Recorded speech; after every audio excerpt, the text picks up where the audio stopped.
Hey everybody, this is Carl back again for the finale of Danny Phantom. This is season 3. It's relatively short, so this video is going to be relatively short. But it's a decent, looking back on it now, it's like, I guess it was like a decent way to end the series. Because when you're a kid, when you're watching these shows, you think like, you don't have the frame of mind about like what seasons are. They just on what they're on and it kind of feels long. But man, it is maybe because the season one was like the longest of the season, and they had like a few episodes shorter, uh, from these 3 seasons.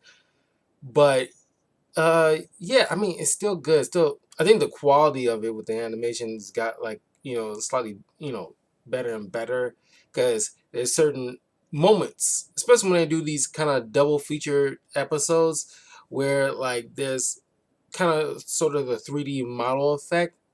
The budget, just got better as the show got popular. Uh, yeah, I mean, this season, Vlad at this point took over as mayor of Amityville Park, and the way it went about is kind of funny to me because right at the beginning of episode 1, it's just out of sheer pettiness, just the F with Vlad, Danny starts just pranking Vlad, and then Vlad just try to goes back at him, and it's kind of like a little prank war going on, and this grown ass man just stooping so freaking low just to get back at his 14-year-old kid who by this point he's been 14 for a good, like, it's been 3 seasons. Let's say definitely like a year has went by because like at least a holiday special came on last year, so he should be at least 15 and a half at this point. But he's just like a teenage kid and he just like stooping so low just to get back at him. Granted, yeah, he's a villain, but it's just like, you know, just like, okay, like I had enough of this punk. But then he decides to one up Danny by, okay, I'm going to become mayor of this city just to shut down things that you like, just to establish like a curfew and like outlawing Danny Phantom. So he's limiting what Danny can do on a daily basis. And in a way, I mean, like Danny ultimately like decides like, okay, I wanted to do something that I really didn't want to do, but I know I have to. So he tries to go up to apologize to Vlad, even though it doesn't work. But it's just like, yeah, I mean, it is kind of his fault because he started this prank war just out of the sheer, because you don't. I mean, it's the level of immaturity. You don't see like Miles Morales, you know, messing with any of his villains just because he's like a teen ish. Uh, that's just something like just if Doc Ock ain't messing with you, you don't sit there and poke the bear, and it's like you know. He'll try to come back at you tenfold, and he has no scruples of messing with people around you just to get back at you. And that's something you don't conceive. And like that's a weird, forethought. I mean, yeah, he's a teen, so he doesn't have that wherewithal to understand like you shouldn't poke a bear and don't expect him trying to come back at you twice as much. But ultimately, only to at least, as they put it, go to a stalemate is to basically use his political, influence against him by, trying to make himself look good by destroying this ghost, which is, Vlad doubled himself so that way he can pretend to shoot down this ghost in front of everybody. But in the ensuing blast, Danny pretends that he got hurt, and then all the whole crowd turned against him, and all his like, positive influences, like, everybody's like, oh, he shot at a kid and he endangered a kid's life. So now he's just to save face, lifts all these bans and all this other stuff. So he's still mayor, but his like you know influence is like kind of stunted a bit. So Danny can still do his heroic things without you know Big Brother Vlad keeping an eye on things. So there's that going on. Then you see like the relationship between Danny and Sam's really started to like really bloom. Uh, uh, there's a nice little moments. I think in this season, like Danny's parents. Well, each season I love them a little bit more and more. It's not that they were bad before, but it's just like I got a lot more fun moments with them in this season. Uh, whereas like, it was one particular episode where the mom really well, they both get a shine in this particular episode where Danny and goes on his camping trip with his father because in this season Danny really wanted to it's like the very Spider-Man Static Shock kind of thing where like I just want to have like a normal life. I want to just have like a day to myself. I don't want to do any heroic stuff today. And it's like it's almost like that. It's like, well, on the one hand, it's like you shouldn't really complain because you're having this great time. It's fun having these powers until like you really want something to yourself. And it's not like there's anything wrong with having a moment to yourself, but it's just life. Sometimes you don't get a day off from superheroics, and that's the thing where people don't really. I mean, I think if you reach to a certain age, you see like Spider-Man No More story where he just want to give it up because just like in Spider-Man 2 movie where you just want to give it up because like I want to have stuff for myself. I want to have time for myself. I like that. It's all glamorous as a kid. You want to be a superhero and it's like saving a day and blah blah blah blah. But it's like when you just want to hang out with your friends because this is like it's like being like a fighter for like nearly 24 hours a day. Meaning like completely 24 hours a day, but let's say like 20 hours a day or maybe like 15 hours a day. It's just like you just want time to yourself to like just like chill with your friends. In this case, Danny want to just go out with his dad. He don't want to think about ghost stuff for a while. And of course, Skulker comes chasing after them because I guess Skulker and Amber are a thing now. And there's a funny moment where Amber just just started treating him as like some hunter. You can't defeat the ghost kid.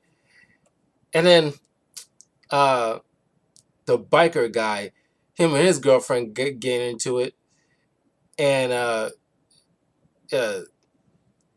so the guys, most of the guys, from the ghost zone go out to like blow off steam, and leaving like the ladies there to pout. Like how dare this girl run off like that? Who do you think they are? Uh, so the ladies go out,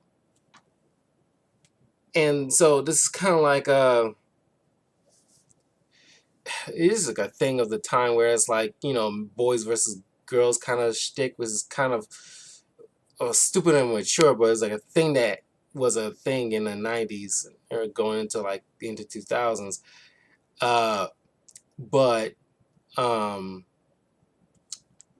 uh,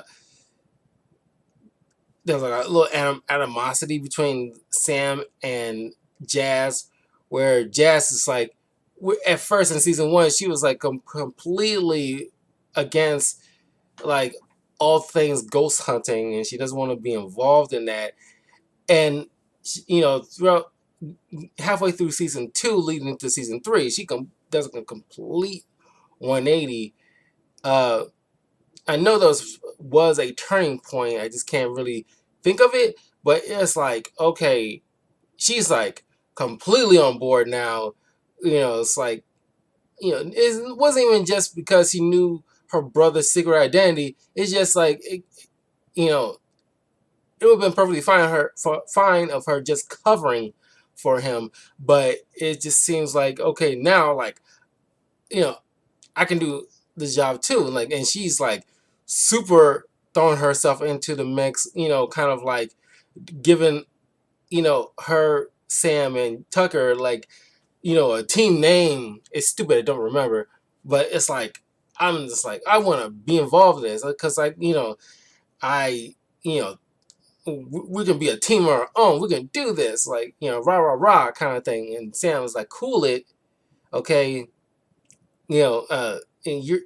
Uh, Sam's kind of wrong in the point where it's like, you know, kind of gatekeeping a bit, where, and that's a term like is kind of too overly used at this point, but at the time it wasn't a thing then, a term used then, but it's pretty much what it was. It's like not allowing Jazz to be involved because he feels like kind of like Jazz is kind of an interloper because we've been doing this from the jump. You're just like, you're just a new kid on the block necessarily, but she's wrong on trying to not like allowing Jazz to be involved into their ghost things, even though at the time it wasn't really much ghost stuff to do. But Jazz should be able to like cool it a bit because yeah, you're very enthusiastic and that's great, but it's like, okay, slow it down because you're like, because like a while ago you didn't even want to be involved in anything ghost related. Now it's like you're you're taking it too far to the other side of things. But all the female ghosts, starting to like, try to take over. At one point, because somehow the biker guy's girlfriend, I just call him Butch, not Butch Cassidy, but crap, I'm blanking on that. Not Thelma and Louise, the other duo. Uh, uh, I said it correctly in my season 2 review, which you can find on youtube.com/talking of Carl. Don't forget to like and hit the notification bell. Ah, crap. What is uh uh uh crap? Blank on it. I know I said in season 2 review because it's pretty much like basically what this girl, the thieving bad guy and girlfriend, the most infamous Bonnie and Clyde. There you go. Basically Bonnie and Clyde.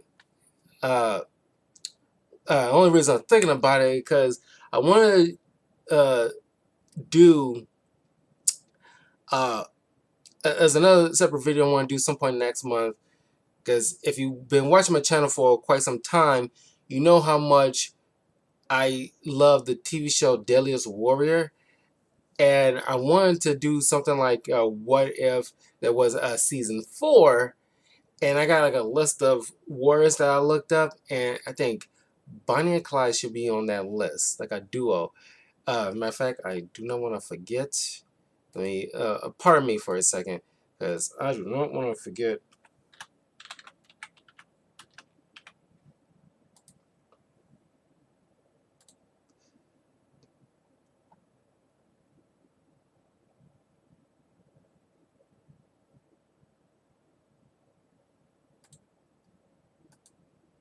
Hold on a second.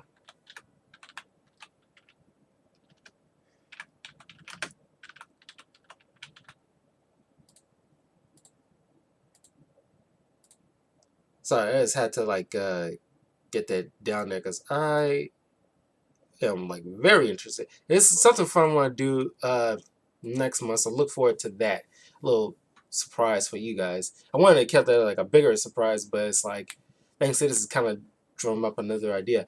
But anyway, uh, I was gonna call her like Bonnie because I can't remember her name specifically. One second here. Um, Kitty, Johnny and Kitty. That was it. Uh, Kitty has this kind of special move that she never used before, and this is like a what third or fourth appearance in the show, and she blows this little ghostly kiss, and it makes uh, uh, people just disappear. But if she doesn't do like I don't know if she had to blow a kiss again or snap her fingers or something like that within the next 12 hours, then they uh, are gone forever. Uh, so she blows a kiss. I don't know if it's just men specifically, but you know, Amber was strumming her guitar, and it amplified the Kitty's kiss to wipe out, at least in Amityville City, all the men there.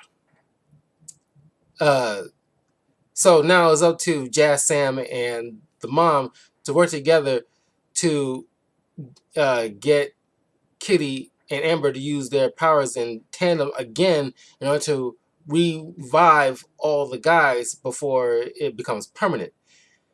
So it's a nice little camaraderie where, because these two girls were sitting there bickering at each other throughout the first half of the episode, but then they come to like an understanding, and thanks to Sam dressing up like Danny, pretending like, oh, the powers didn't completely wipe out all the guys, so uh, they tricked them into using those powers in tandem again, and using uh, the mom's new invention to uh, uh, amplify, because it doesn't work on a girl, so they amplify, so it revives all the guys again, and they start to capture all the ghosts to put them back in the ghost zone. At the same time, uh, uh, Danny and his father work together to stop Skulker. And as you see, like, it's like the second time you see like a cool move from Jack himself, where he used like a fishing line to stop this, you know, uh, dinosaur thing that Skulker was using to attack them. And it was a cool move on Jack to like really show his stuff, because he knows how to do his job when the moment counts for it, or when the writing counts for it. Because otherwise, he's, I don't want to say incompetent, because he is some level of a genius to just invent stuff. It's just whether or not it works is just like up in the air. But uh, when the chips are down, when his family are in trouble, like he just goes, just like in the last season, uh, uh, when he had that awesome moment where he just like go ham on what he doesn't know is Vlad, but uh, Plasmius, and in his ghost form, he just goes ham and uses ghost gauntlets and just beats the hell out of him. Uh, but yeah, it was a nice little moment. This is like my favorite part where these parents really like shine. Uh, then you had like another moment where like the box goes. A lot of these are individual one-off episodes, but it's like cool moments where like the box goes gets Pandora's box and try to release, you know, inadvertently release all the evils in the world, because he doesn't know any freaking better. He pretty the most. I think he's just only a notch above that big ghost that looked like he's sick all the time. Forgot what his name. He's constantly wants to be everybody's friend. Will you be my friend? It's like he's probably the most like obnoxious and probably piss poor of the ghosts in Danny's Rose Gallery. But I think like the Bosco's maybe like on one notch above him, because he ain't that pathetic. But oof. But that was a cool moment. Uh, but it's towards the end with a double feature where Vlad at this. Oh, and like Valerie finds out like finally that Vlad is the one who supplied her with all the stuff. Now she's trying to hunt him. What's this kind of like Doug kid? You didn't bother to try to do some kind of. You're pretty smart. Clearly, you're pretty smart for a teenager of your age. You don't bother to try to like track where these gadgets came from. They just been given to you by some unknown benefactor. You don't bother to check out. That part was stupid as hell. It's like, I mean, I get maybe at first when this happened, uh, you just glad because he was on this kind of revenge trip on this ghost kid.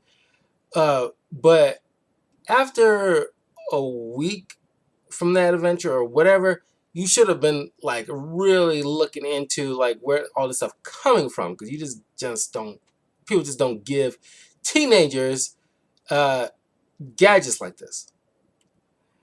But anyway, the last episode was like a double feature where this big asteroid that was coming towards the planet Earth, thanks to Vlad's you know uh, failed machinations, and decides he does these like 3 act plan again to gain world domination thanks to this failed.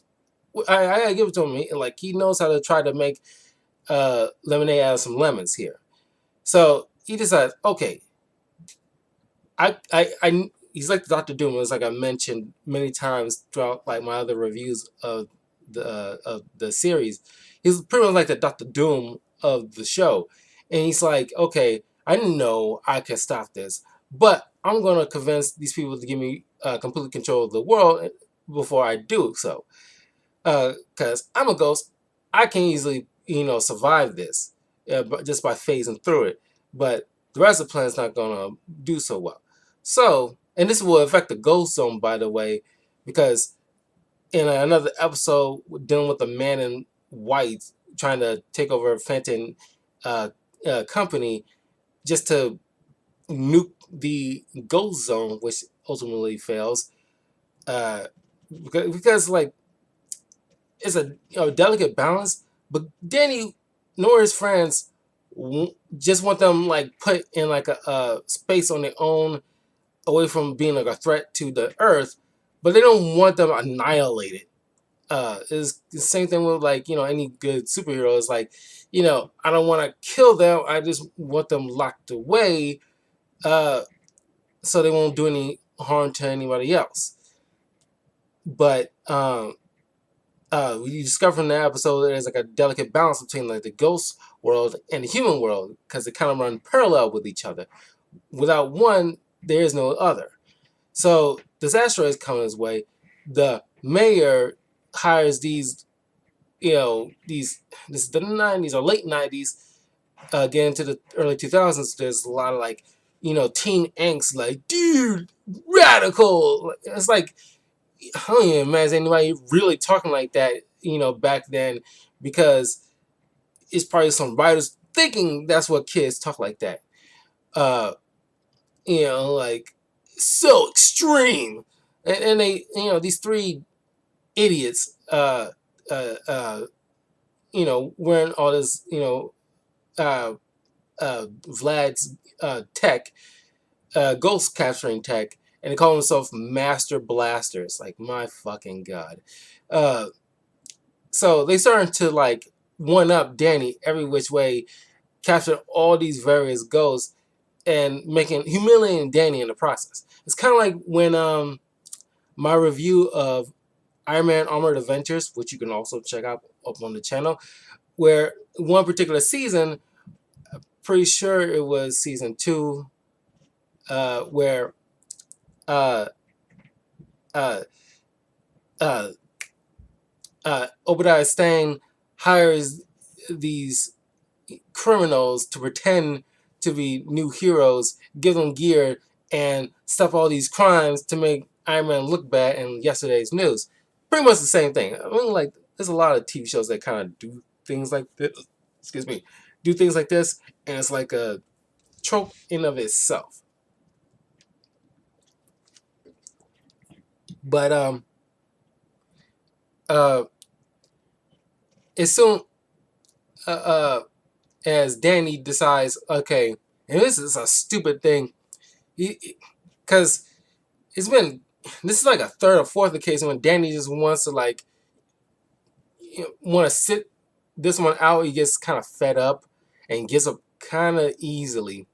But this is like maybe like a second time where he just gives up his powers uh, because like, oh, they doing this a whole lot effectively than I am, and everybody's turned against me.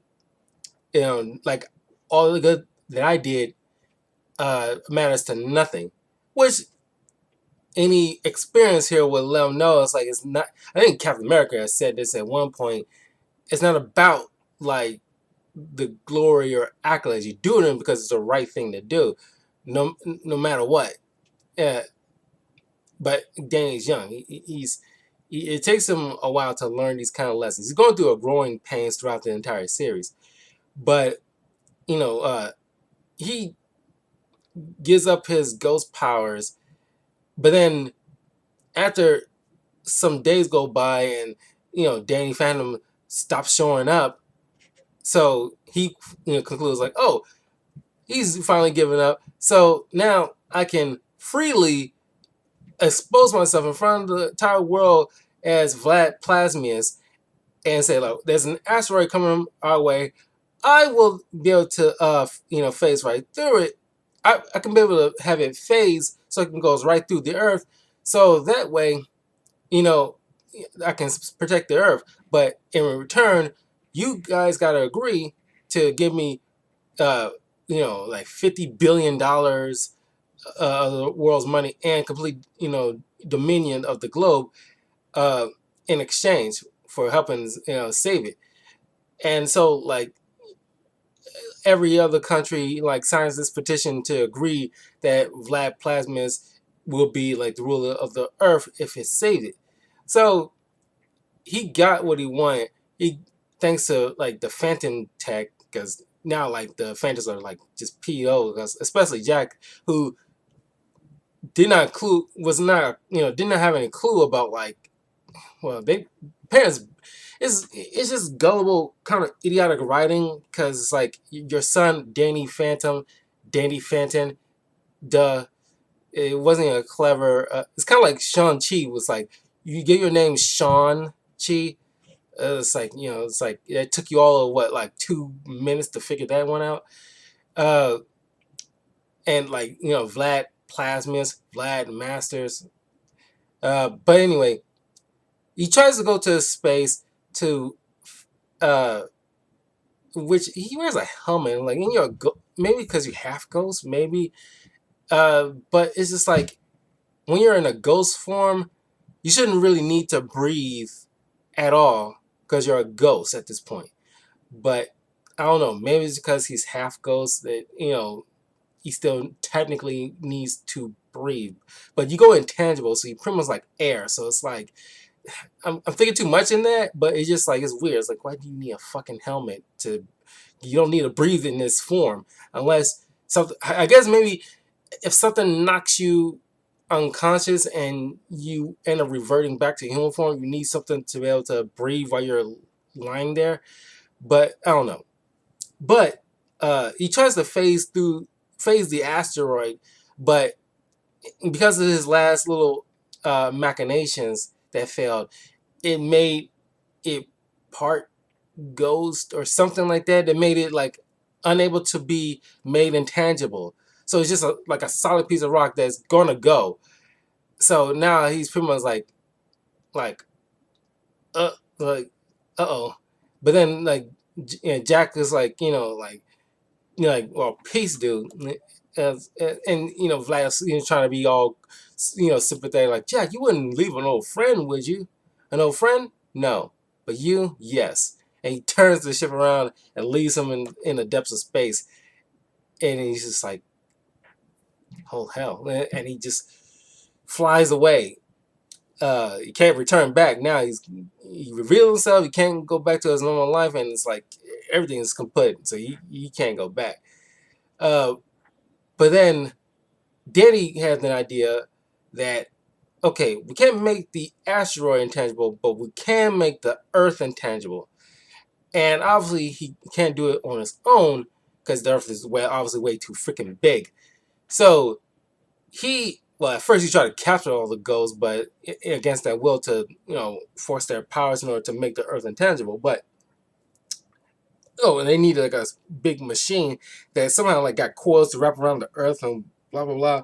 This is, you know, unrealistic, obviously, but uh, thanks to like all this tech to make this big pillar, Danny goes to the ghost zone, tries to find all these ghosts. They attack him, but it reignited his ghost DNA to make him half ghost again.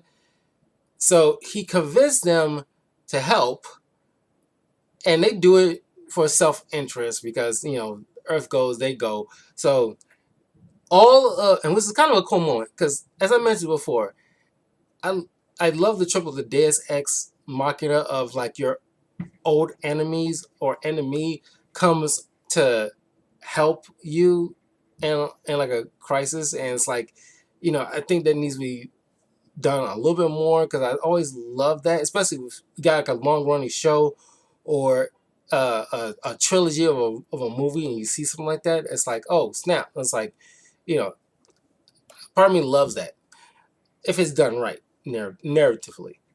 But so Skulker, Desiree, uh, Amorpho is another copy ghost that earlier in the season uh, impersonates Danny, but it causes kind of confusion and it's a thing where he gets stuck. Can't change back to his ghost form. And Danny gets stuck in his ghost form. And he can't change back to his human form. So it's like they gotta work together in order to go through this machine in order to like stabilize their powers again. And he's not necessarily a bad guy, more so just like a kind of like a miscreant in a way. But anyway, you see Amorpho, you see like Skulker, Desiree, the Ghost Rider, uh, Ember, Johnny, Kitty.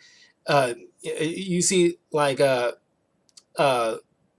this ghost plant monster, which, by the way, the episode where this ghost plant monster comes in, I forgot, it's called Urban Jungle, Undergrowth, voiced by Mark Hamill. It was like probably one of the most threatening ghost villains that Danny had to go up with because he managed to actually, you know, uh, nearly take over the world with his plants. It's kind of like, poison ivy in a way. By the way, there's a heavy amount uh, of Star Wars references in this episode where like there's this kind of like a Yeti nomad kind of group of uh, of of ghost Yeti people that worship Danny like a folk hero, and they teach him how to use his new power, which is freezing things, which it was like the first sign where he does his ghost sense where he breathes out cold air. That's just like it evolving because that's more to it than that. He actually has the ability to freeze everything. Thanks to that power, he'd be able to like combat all these plants. Uh, and it's like he got like so damaged in battle with Undergrowth when he retreats to the ghost zone to find uh, Frostbite, the leader of this Yeti ghost group, and they put him in a bathtub tank. And it's like, okay, uh, and of course the Yeti kind of reminds you of that little Yeti thing that in Star Wars, Empire Strikes Back, that attacks Luke Skywalker in the beginning of the film. Uh, so they teach him how to use his new ghost ability in order to combat uh, uh, this plant creature. So, um, you, uh, you get Undergrowth coming to assist, and like all these like ghost rogues that you've seen all throughout the series come in and lend a hand, makes the Earth intangible as the asteroid just goes right through it just in the nick of time and just goes off into the ether. And they tell uh, Danny, don't get sentimental. Like next time we meet, you know, uh, uh, it'll be in the heat of battle kind of situation. So they go back to the ghost zone, and I like these little moments like this. It's like, you know, there is, well, of course, it's self interest, but like just like in the Christmas episode, there's a clear like truce. It's like you know, we, there's certain lines, it's like murky as hell, but you know, uh, there's a little reprieve here and there. But then the Earth is so thankful of Danny because everybody knows Danny because everybody thought Danny might have died in the Ghost Zone. So Jazz confesses to the parents, and they all like saying like, "Hey, we already know who you are. Just you don't have to hide anymore." So Danny, in front of view of the entire world and his parents, reveals himself, and they erect a, a statue in every major country in the world as thanks for Danny Phantom from like saving the planet. Uh, and somehow like Tucker became like a youngest mayor of Amityville, which is stupid because, well, I guess there's no rule against it. There's been odd stories when like young guys run mayor of their small town. I guess it's not unfeasible, but Danny and Sam express their feelings for each other. The ring comes back into play with Sam's name on it, uh, and they begin a new chapter in their life.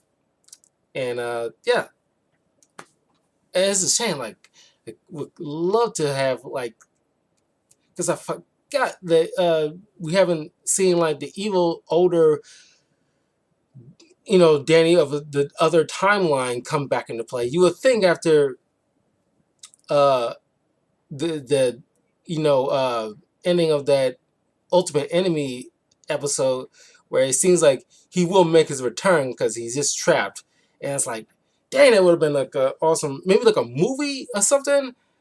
With like Butch Hartman can make like a Danny Phantom animated movie where evil Danny shows back up again to fight younger Danny.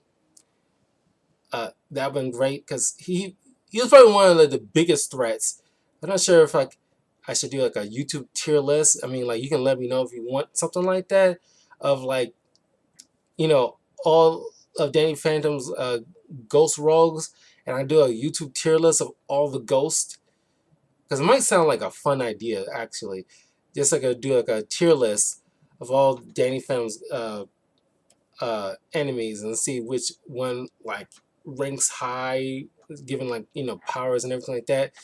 Because like at power levels, threats, and you know maybe background, I don't know, but it seems like a fun idea. But yeah, that's the final season of Danny Phantoms. I love this show. It's an amazing show. You know, yeah, it's a show for kids, but there's some adult themes to it here and there. Not like sexual innuendos or anything like that, but it's kind of like there's like like don't play. This is not Nick Jr. here. This is like just regular Nickelodeon. It's kind of like what you get from like Avatar and the Last Airbender, where it's like there's some grown up think pieces here, uh, and like don't treat kids like kids, you know, but there's comedic moments. So yeah, let me know in the comments below what you think of the TV show Danny Phantom as a whole. What was your favorite episodes? What was your favorite ghost? Uh, what episodes did you hate it? What ghosts you might hate it? And yeah, there's a lot of videos I got going on today, so stay tuned.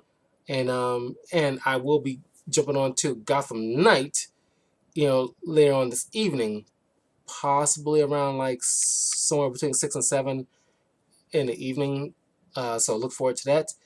And yeah, I will.